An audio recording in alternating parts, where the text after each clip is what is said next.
안녕하세요. 오늘도 사연살롱을 찾아주셔서 감사합니다. 올해 40이 된 가정주부예요. 제 남편은 겉보기엔 괜찮은 것 같은데 심각할 정도로 돈 쓰는 것에 벌벌거리는 사람이에요. 이렇게 사연을 보내게 된 것도 바로 제 남편 때문이죠. 저는 남들보다 조금 부유한 가정에서 자랐어요.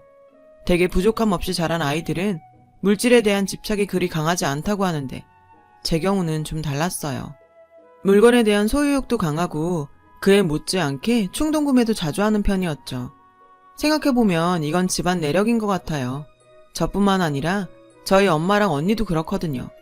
지금 생각하면 참 철이 없었던 것 같아요. 그때는 평생 돈 걱정은 안 하고 살 줄 알았기 때문에 사치스런 제 성향이 큰 문제가 아니라고 생각했어요. 그런데 세상 일은 모르는 거더라고요. 영원히 승승장구할 줄 알았던 아빠 사업이 위기를 맞으면서 저희 집은 순식간에 폭삭 주저앉고 말았거든요. 저희가 살던 2층짜리 전원주택도 빚잔치 끝에 한순간에 날아가 버렸죠. 그렇게 저희 가족은 단칸방 생활을 하게 되었어요. 집은 좁은데 그동안 새 여자가 열심히 사모은 물건들이 어마어마해서 어쩌나 고민하고 있었는데 마침 친구가 인터넷 중고 카페를 알려주었어요. 너나 중고 물건 싫어하지? 요즘엔 중고 찾는 사람들도 엄청 많아. 그거 전부 팔면 못해도 몇 달치 생활비는 나오겠다. 친구의 말에 우리 세 여자는 마치 장사꾼이라도 된 듯 역할 분담을 해서 사진을 찍고 인터넷에 올리고 택배 포장까지 해서 집안 물건을 하나 둘 팔기 시작했어요. 친구의 말대로 물건은 곧 잘 팔렸어요. 그러다 개중에 거리가 가까워 택배 대신 직거래를 원하는 사람도 있었죠. 그중 한 사람이 바로 제 남편이에요. 남편은 제가 사서 딱 한 번 사용했던 커피 머신을 직거래하고 싶다고 했어요. 저는 돈 벌 생각에만 들떠서 아무 생각 없이 편한 복장으로 약속 장소인 집 근처 놀이터로 나갔어요. 그런데 그곳엔 깔끔한 차림의 남자가 저를 기다리고 있지 뭐예요. 그 순간 저는 후줄근한 옷차림으로 쪼리를 질질 끌고 나온 걸 얼마나 후회했는지 몰라요. 남편은 한눈에 봐도 호감형이었어요. 저는 수줍게 남편한테 다가갔죠. 그런데 그런 호감도 잠시. 남편은 물건을 보자마자 대뜸 여기까지 왔는데 차비만 빼주면 안 되냐고 내고를 요구했어요. 순간 당황한 저는 깎아달라는 남편의 말에 발끈했죠. 안 돼요. 사용도 거의 안 한 새 거예요. 단호히 거절을 하자 남편은 할 수 없다는 듯 돈을 건네더군요. 이렇게 남편과의 첫 만남은 불편하게 끝나는 듯 했지만 우리는 그 일을 계기로 연락을 주고받게 되었어요. 처음엔 커피 머신 사용법을 설명하느라 통화를 했다가 이후로도 몇 번 통화를 하게 되었고 점차 일상 전반에 대한 대화로 발전하게 되었어요. 세상엔 별의 별 인연이 다 있다고 하더니 제가 평생의 반려자를 이렇게 만나게 될 줄 누가 알았겠어요. 아무튼 그렇게 시작된 인연은 처음엔 친구로 이어졌다가 만남이 거듭되면서 우리는 얼마 지나지 않아 썸을 타게 되었죠. 처음 만났던 놀이터에서 남편이 내려온 커피를 마시면서 자연스럽게요. 남편은 알면 알수록 보기 드문 성실한 사람이었어요. 무엇보다 자신의 미래에 대한 계획과 자신감이 넘치는 모습에 저는 끌리기 시작했어요. 저 사람의 미래에 나도 함께하고 싶다는 생각을 하게 된 거죠. 다행히도 이런 마음은 저만 가지고 있었던 게 아니었어요. 남편도 저와 같은 마음이었죠. 그렇게 우리는 만난 지 3개월 만에 남편의 대시로 연인 사이가 되었어요. 남편은 그동안 제가 만나왔던 남자들과 전혀 다른 사람이었어요. 이제와 생각해보면 그땐 제 사정도 그렇고 남편의 외모에 콩깍지가 씌었던 게 분명했어요. 남편은 만날 때마다 실속이란 단어를 입에 달고 살았어요. 그래서 돈이 많이 들어가는 데이트보단 저렴하지만 나쁘지 않은 데이트 코스를 매번 생각해왔죠. 저도 예전 같지 않은 생활 탓인지 남편이 말하는 실속이란 단어가 나쁘게 들리지 않았어요. 남편과의 데이트가 꽤 신선하고 재밌기도 했고요. 사실 그때까지는 잘 몰랐어요. 절약과 궁상의 차이를요. 솔직히 저는 제 안목보다는 남이 좋다는 물건들을 고민 없이 사는 편이거든요. 반면에 남편은 뭘 하나 사더라도 최저가 비교는 물론이고 가성비와 가심비까지 따져서 신중하게 사는 편이었어요. 이런 남편을 통해 소비는 저렇게 해야 돈을 허투루 쓰지 않는다는 것도 배웠죠. 남편의 합리적인 소비에 감탄하면서요. 그렇다고 제 남편이 돈 앞에서 공상을 떠는 사람은 아니었어요. 메이커나 명품을 고집하지 않을 뿐이지 좋은 물건들을 저렴하게 구입해 잘 쓰는 편이거든요. 그러니 주변에선 센스가 좋다고 호평을 받는 편이기도 했죠. 그런 남편과 만나다 보니 저는 조금씩 경제관념에 눈을 뜨게 되었어요. 남편을 쫓아갈 수준은 못됐지만요. 경제 무식자에서 쓸모없는 지출을 구별할 수 있는 눈 정도는 갖게 된 거죠. 저희 이런 변화에 저희 가족들은 모두 놀라워했어요. 그리고 남편이 처음 우리 집에 인사를 오던 날 가족들은 남편을 이미 사윗감으로 콕 찍었어요. 그렇게 우리는 만난 지 1년 만에 양가 부모님들로부터 결혼 허락을 받을 수 있었어요. 그리고 바로 결혼 준비에 들어갔죠. 결혼식을 하면 쓸데없는 큰 지출이 많기 마련인데 저희 남편은 절대 그런 걸 호락호락 넘기지 않았어요. 식장부터 신혼여행까지 본인이 직접 발로 뛰며 계약을 했죠. 덕분에 우리는 최저가 결혼식을 올릴 수 있었어요. 제 친구들은 저런 남자가 어디 있냐며 저에게 남편을 잘 만났다고 칭찬하며 부러워했죠. 저 역시 제게 부족한 점을 남편이 알아서 잘 챙겨주니 이보다 든든할 수가 없었죠. 스스로도 결혼을 잘했다고 생각했어요. 하지만 이런 생각도 잠시 결혼 후 확 달라진 생활에 적응해야 했어요. 바로 절약의 세계였죠. 쓰지 않는 물건의 코드를 빼놓아야 하고 엄연히 보온 기능이 있는 전기밥솥은 그 기능을 쓸 일이 없어졌어요. 게다가 냉장고의 효율을 따져 절대 물건을 꽉 채워 넣을 수 없었어요. 무엇보다 가장 참기 어려웠던 건 물건을 구매하려면 집에 있는 못 쓰는 물건을 버려야만 가능하다는 우리 집의 규칙이었어요. 안 쓰는 물건이라도 멀쩡한 물건은 절대 버릴 수 없었고 우리의 인연을 맺게 해준 인터넷 중고 카페를 통해 팔아야 했어요. 사정이 그렇다 보니 충동 구매는 물론 어떤 물건이건 꽂히면 사야 했던 저는 사고 싶은 물건이 있을 때마다 그에 앞서 무얼 처분할 수 있을까를 생각하며 온 집안을 샅샅이 뒤져야 했어요. 그 스트레스는 정말 엄청나더라고요. 소유욕과 무력이 사라질 정도로요. 연애할 땐 그런 모습이 나쁘게 보이지 않았는데 결혼하고 나니 남편의 투철한 절약정신은 제 정신건강을 괴롭혔어요. 그러던 어느 날 TV 홈쇼핑 채널을 보다 24개월 무이자 신상 명품백을 보게 됐죠. 저는 사고 싶다는 강한 충동을 느꼈어요. 집이 한순간에 그렇게 됐을 때도 명품백만큼은 처분하지 못했을 정도로 명품백을 좋아했거든요. 저는 TV를 보며 끙끙 앓다가 도저히 참을 수가 없어서 남편에게 얘기했어요. 자기야, 저거 무이자로 하면 한 달에 10만 원도 안 된대. 결혼하고 지금껏 백 한 번 산 적이 없잖아. 이번에 하나 장만하면 안 될까? 백이 양말도 아니고 여러 개나 있어야 하는 거야? 자기는 남자라 몰라서 그렇지 여자는 가방을 옷이나 기분에 따라 바꿔 들어. 애들 책가방도 아니고 망가질 때까지 드는 사람은 없다고. 나는 정말 이해가 안 돼. 왜 여자들은 그 돈을 주고 명품백을 사? 몰랐는데 자기가 들고 다니던 가방 말이야. 우리 집 냉장고 값이랑 맞먹더라? 실속이라고는 전혀 찾아볼 수가 없어. 상상해봐. 자기 어깨에 우리 집 냉장고가 매달려 있는 거나 마찬가지야. 명품백을 사겠다는 제게 남편은 냉장고 타령을 하며 이상한 사람으로 몰았어요. 저는 결국 그 가방을 사지 못했어요. 주변에서는 내 월급으로 사면 되지 뭘 일일이 남편한테 얘기를 해서 기분까지 망치냐며 뭐라고 하더라고요. 저라고 그걸 모르나요? 하지만 저희 집의 경제권은 남편이 쥐고 있었기 때문에 그럴 수밖에 없었던 거죠. 그렇게 조금씩 저는 남편의 절약정신에 짜증이 났고 뭐 하나만 걸려봐라 하며 기회를 노리고 있었어요. 제가 임신을 하자 남편은 크고 안전한 차가 필요할 것 같다며 상의도 하지 않고 덜컥 차를 계약하고 왔어요. 저는 이게 기회라고 생각했어요. 그래서 기다렸다는 듯 따져 물었죠. 어쩌면 자기는 몇백만 원도 아니고 몇천만 원이나 하는 차를 나랑 상의도 없이 계약을 해? 애 낳으면 짐도 많고 아무래도 지금 타는 경차보다는 크고 튼튼한 차가 필요할 것 같았어. 왜? 자기는 싫어? 솔직히 남편의 말에 저는 동의해요. 아이까지 태어났는데 실속을 따지며 경차를 타고 다니는 건 좀 그렇다고 생각했거든요. 하지만 저는 이번 기회에 남편의 고집스러운 절약정신을 깨고 싶었어요. 제가 막무가내로 트집을 잡자 남편은 정 그렇게 싫으면 가서 취소하고 오겠다며 저를 설득할 생각도 않더군요. 저는 괜히 긁어 부스럼 만들지 말자는 생각에 다음부터는 나한테 상의하고 결정하라고 얘기하곤 못 이기는 척 했어요. 솔직히 차는 정말 필요하다고 생각했거든요. 그런데 이렇게 한번 통 크게 지출한 남편은 그 뒤로 더 강도 높은 절약정신이 발동했고 급기야 이런 말까지 했어요. 자기야, 회사 선배한테 들어보니까 베네 쪼고리 그거 얼마 못 입는다더라. 무조건 내복, 실내복이 짱이라는데? 근데 그것도 생각해보니까 애들이 금방 크잖아. 분명히 얼마 못 입어서 중고로 팔려고 내놓은 사람이 있을 거야. 글쎄, 아이 옷을 중고로 사겠다는 거예요.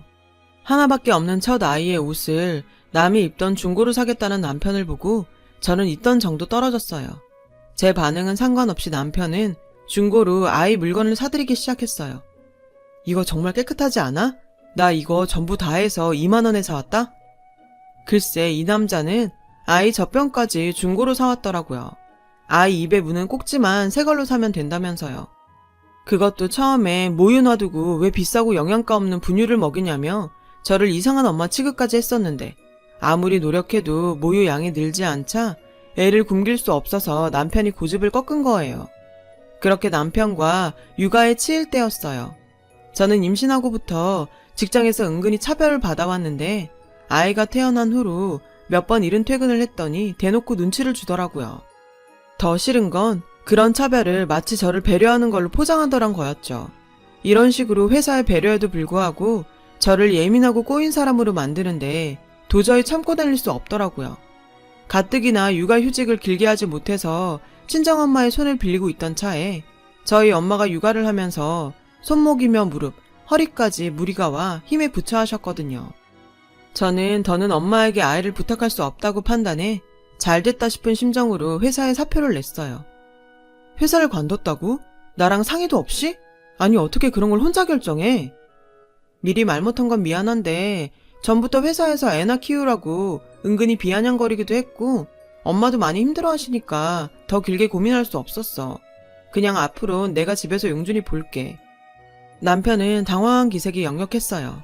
그렇다고 제게 뭐라고 하진 않더라고요. 한동안 말이 없던 남편은 뒤늦게 한마디 하더군요. 회사 다니는 거야 다 힘들지. 그래도 자기만 그런 건 아니잖아.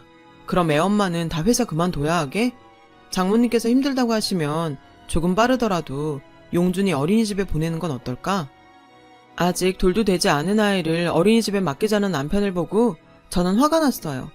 그동안 힘들었다는 제 말에 회사에서 무슨 일이 있었냐고 묻지도 않고 모두 다 힘들다는 말로 넘기려는 남편의 태도에 저는 남편에게 마음의 문을 닫았어요. 그날 이후로 저는 전업주부가 되었어요. 살림과 육아는 생각했던 것보다 고되고 끝도 없이 반복되는 다람쥐 쳇바퀴 같았어요. 하지만 비록 육체적으로는 피곤했지만 마음은 편했어요. 아이의 커가는 모습을 보며 보람을 느낄 수 있었으니까요. 그러던 어느 날이었어요. 남편이 제게 그러더군요. 이제 용준이도 좀 컸으니까 당신도 슬슬 복직하는 게 어때? 자기 아직 젊고 능력이 아깝잖아. 저는 남편이 제가 돈을 못 벌어오자 눈치를 준다고 생각했어요. 그래서 더 오기로 복직은 생각도 하지 않았어요. 그럼 용준이는 또 우리 엄마 불러다 부려먹으려는 건 아니지? 당신 어머니가 봐주신다면 복직할게. 표정이 왜 그래? 설마 우리 엄마는 되고 자기네 엄마는 안 된다는 건 아니지? 뭘 우리 엄마까지. 어린이집 있잖아. 아직 걷지도 못하는 애를 어린이집에 보내고 싶니? 어린이집에 보내면 뭐든 다 될 것 같아? 애 아프다고 하면 회사에서 나와야 하고 어린이집 문 닫는 날은 눈치 보면서 회사에 휴가 써야 해. 그게 다 누구 일인 것 같아? 남편은 순순히 물러서지 않는 저에게 아무 말도 하지 못했어요. 싸움은 멈췄지만 저희 부부의 애정도 싸움과 동시에 멈춰버렸죠. 그렇게 저희 아이의 첫 돌이 다가왔어요. 남편은 이번에도 발품을 팔아가며 최저가 돌잔치를 열심히 준비했어요. 스스로 답례품까지 만들며 비용 절감을 위해 갖은 노력을 기울였죠. 그 모습을 보니 왠지 배알이 꼬이기 시작했어요. 왜? 돌잔치도 하지 말자고 하지? 이런데 뭐하러 돈을 써? 저는 그동안 쌓아왔던 감정을 담아 남편을 쏘아댔지만 남편은 이 와중에도 신이 났더라고요. 우리의 첫 돌인데 무슨 소리야? 당연히 해야지. 그리고 돌잔치 하면 선물이랑 돈도 제법 들어오잖아. 축하도 받고 선물도 받을 수 있는데 이 좋은 걸 왜 안 해? 아무튼 아이의 돌잔치도 이런저런 행사 할인으로 저희는 저렴하게 잔치를 끝낼 수 있었고, 돌잔치 홀을 가득 채운 양가 식구들과 손님들 덕에 남편은 대만족을 했어요. 그런데 그날 언니가 뜻밖의 손님을 한 명 데리고 왔더라고요. 바로 제 형부가 될 사람이었죠. 형부는 대기업인 H그룹에 다니는 억대 연봉을 받는 능력자였어요. 예비 형부는 저희 아이 돌 선물로 글쎄 명품 옷을 사왔지 뭐예요. 남편은 선물을 보자 화색을 띠며 저에게 슬쩍 그러더군요. 잘 챙겨. 이거 팔면 돈 좀 되겠다. 그 순간 얼마나 창피하던지. 정말 이러고 싶지 않은데 예비 형부와 제 남편이 너무 비교가 돼서 기분이 영 그렇더라고요. 결국 저는 돌잔치 내내 팅팅 부은 얼굴로 있었어요. 그 후 저희 친정 부모님은 제 남편보다 씀씀이가 큰 형부를 은근히 더 반기는 듯 했어요. 솔직히 그럴만했죠. 게다가 언니네 시댁에서 몸만 오라고 했다며 엄마가 어찌나 좋아하던지.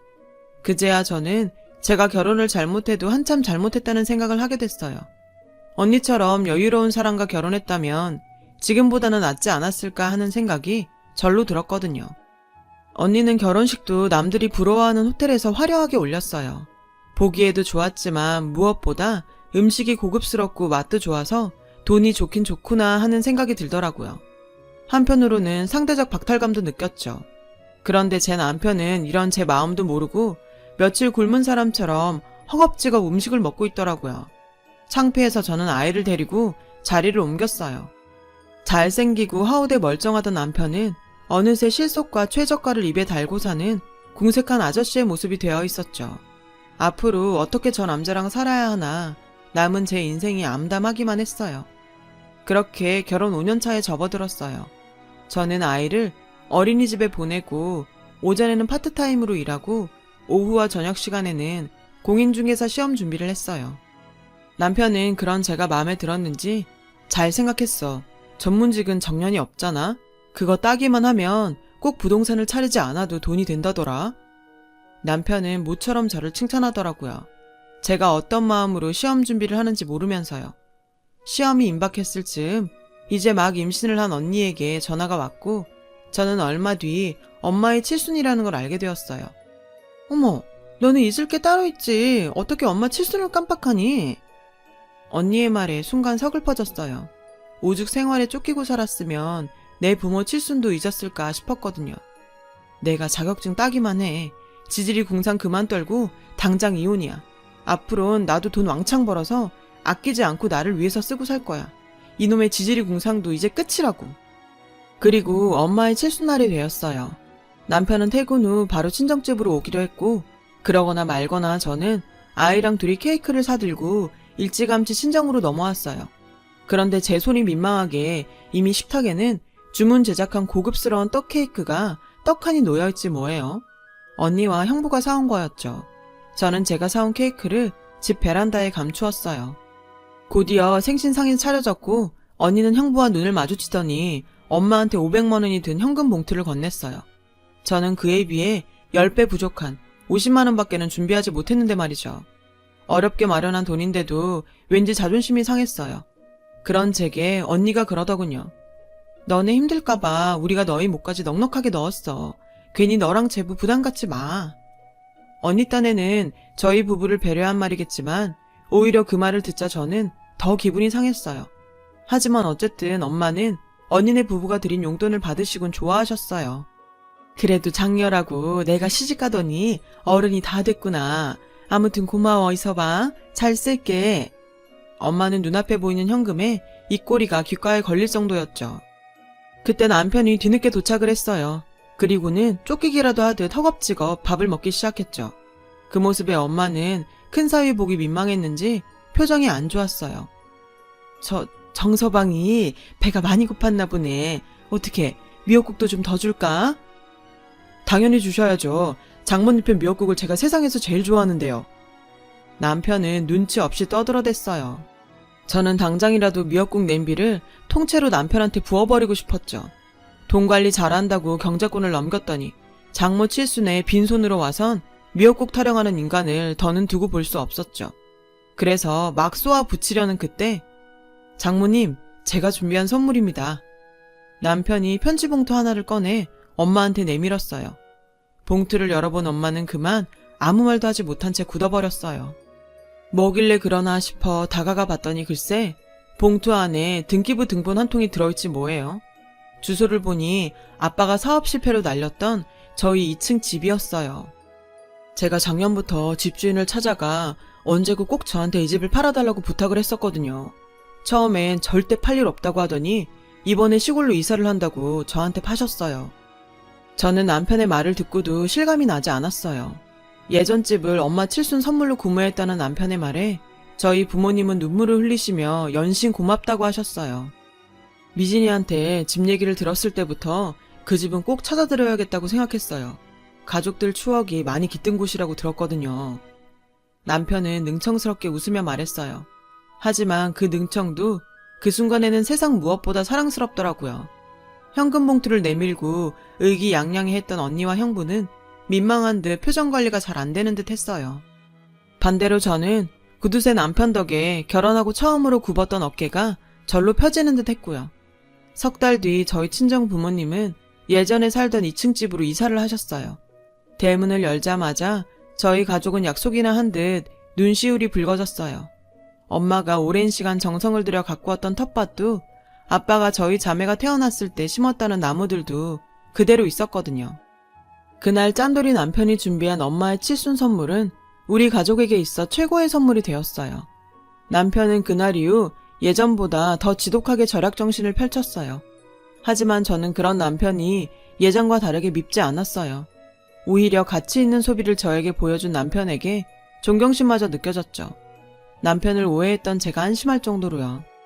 남편은 그런 절약정신으로 돈을 모았지만 아이러니하게도 막상 쓰려고 하니 쓸 데가 없어서 나중에는 돈을 아끼는 자체에 재미가 들려 절약을 했다고 하더라고요.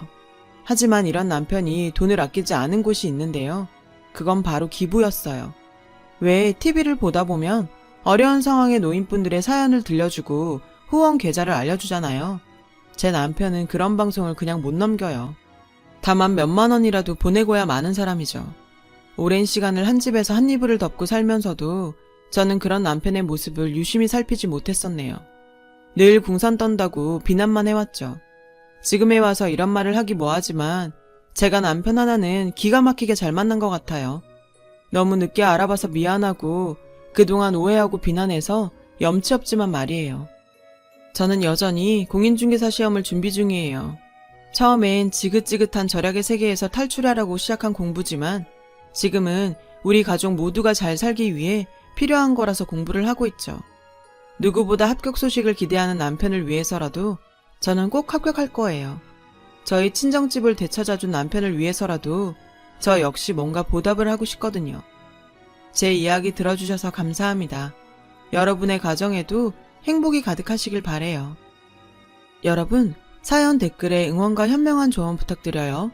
좋아요와 구독은 저에게 큰 힘이 됩니다. 오늘도 좋은 일 가득하세요.